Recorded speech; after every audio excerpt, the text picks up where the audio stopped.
What's up, guys? Today we're going to be taking a look at the Realteus Forcefeel Haptic pad. This is a pad that can be attached to your chair that can provide up to 8 localized haptic vibrations based on what is happening in a game or sim you are playing. Realteus sent me a review copy of their haptic pad for review, so let's go ahead and take a look.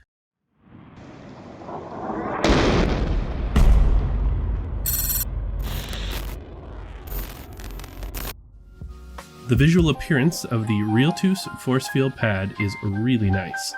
It doesn't appear to be out of place, and it looks like part of the chair when it's attached. The pad attaches to the seat using 4 adjustable straps on the top, back, and base of the pad.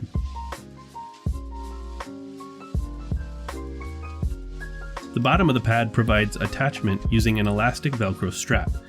Now, when I went to attach this to my chair, I realized that the bottom Velcro strap was not attached to the pad on one side. I had reached out to Realteus about this, and they told me this was an issue that they had spoken to the factory about, and it should be resolved. Now, without this strap, I personally have no issue with it sliding around on the chair, but that's not to say anyone else wouldn't, so keep that in mind. I would have had a lot more issues had it been the other straps, so thankfully it wasn't.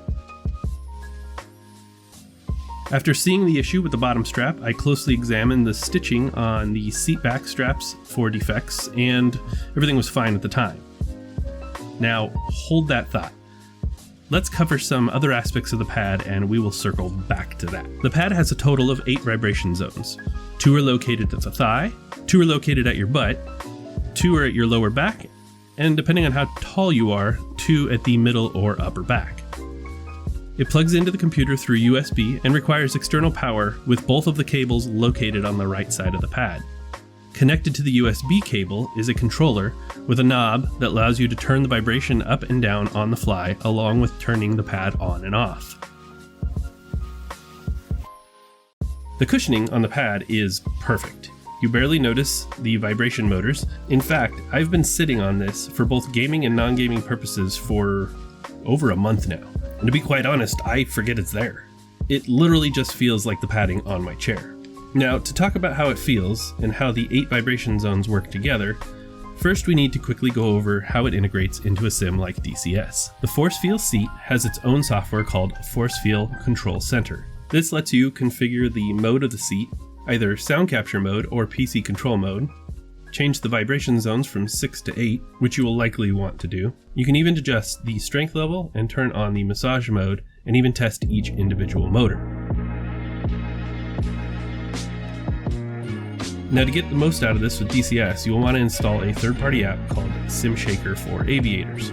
This app allows you to adjust the strength and the vibration for various events that occur in various airplanes within DCS. This way you can feel the things like the bumps on the ramp and the runway while taxiing or performing a landing and takeoff, each individual bullet that hits you while you're doing some dogfighting. But in my opinion, where this software shines in the haptic feeling is the experience when you're pulling G at various attitudes. Now, this is probably the hardest product I have ever had to show for review. I literally sit on it, so you can't see it in use, only me, which, let's be honest, you're probably not here to see me, and I don't blame you. But on top of that, it really doesn't move. It's like me trying to show you how cool VR is, but you can only see me with a headset on. Oh my god, this is so cool. I have to get one of these. Just trust me, I probably even look cooler from the outside. Okay, so after thinking about it for a while, I started to get really salty about it. And, well, no, I mean literally, I got some salt and thought I'd show you. Check it out.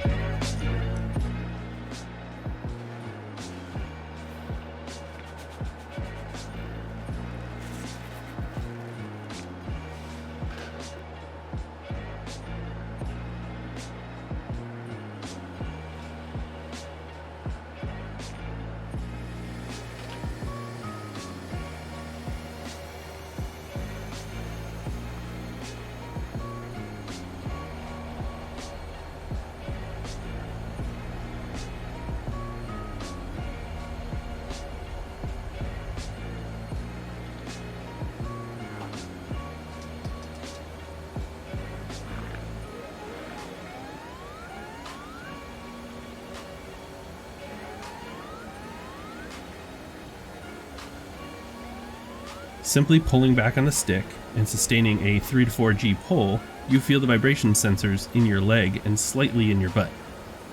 Pulling a bit more to about 6 G, you feel it stronger in your legs and the vibration moves up your lower back. Finally, when pulling all of the G, you will feel the vibrations in all the sensors all the way up your back.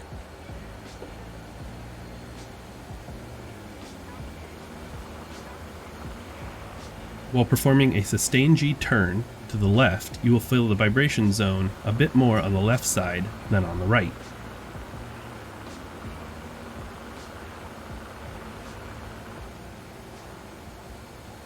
And you will feel a similar effect, but on the right, when making a right turn. All of these things combined make a great haptic experience when using this product. Now, the quality of the product seems pretty good. Obviously, there are some issues with the strap that I had discussed earlier, and I don't think this should go unnoticed. But overall, everything else seems great. I have an estimated 120 plus hours of sitting time in this thing since I got it, and there's no noticeable wear, and all the vibration zones still work. But remember where we stopped before? We were talking about the straps? Well, here's where things start falling apart for me. Literally. Now, I'm not a small guy. I'm roughly 6'4", 245 pounds in the summer. That's my bikini weight. And while I was writing this review, I unstrapped the pad from the chair to examine the seams a bit more, and I found that for the most part, all of them were in great condition, but there were two issues. One of the straps had started to fray, and the fray is on the piece that holds the seat back and the pad against the back of the chair. I also flipped the pad over and found that the stitching that holds the foam was coming undone. This to me is pretty unfortunate. Everything else, the software, setup, vibration zones, the way it feels, the comfortability, it all has a lot going for it. But if it's going to start falling apart after just 100 hours or so of use, I'm not 100% sold. The Forcefeel pad, in addition to the SimShaker for Aviators software, works out of the box on DCS World, Microsoft Flight Simulator X, Prepare 3D, and X-Plane 11. It is a supported device for the other SimShaker products as well, but you'll have to purchase those software licenses separately. At the time of making this video, the Realteus Forcefeel Haptic pad retails for about €159 or 189 US. Overall, I really enjoy the haptics that are provided by this product. The glaring issues of the seams coming undone and the manufacturing defect on the strap stitching has got me second guessing this product. The last thing I want to mention is something I struggled about when trying to figure out if I wanted to cover this in a review of the product. This is supposed to be a product review, not necessarily a company review, but I also felt I might be doing you a disservice as a potential customer if I didn't fully disclose the reception I got when I first posted an image and that I was going to review it in the Splash One Gaming Discord. After posting, there was a handful of community members that immediately spoke up about their experiences with Realteus's customer service. Some hadn't gotten their product for months and months, and some requested a refund, and as far as I understand it, are still waiting on it. I reached out to Thomas, the owner of Realteus, about this, and he said, "I would like to assure you that our intention is to deliver the product to our customers and continue providing support. I can confirm that the project is quite complex together with the narrow market margin, as you mentioned. However, we managed to ship more than 500 units of Forcefeel at the beginning of the year, and now we are going step by step toward the second production series that is still in production in China. Unfortunately, there are delays mainly caused on the side of the manufacturer. Because the production is counted in the hundreds of units, we are not the priority on their list, so all the modifications and updates given to our product take longer than expected." Now, where does this put you as the consumer trying to get your hands on the product? If I were in your shoes, I'd probably be leery of this product, and I think rightfully so. With at least a dozen orders of limbo that I know of from community members who've talked to me directly, my advice would be to wait. Wait until things get back on track, production is ramped up, and their quality control and stitching issues are taken care of. My honest hope is that it does, and Realteus looks at this video constructively and finds where they need to focus their attention for future products, because I honestly do enjoy this product over the alternative solutions out there. But I'll save that comparison for another video. Thank you guys for watching. Remember to like and subscribe, and I'll catch you guys next time.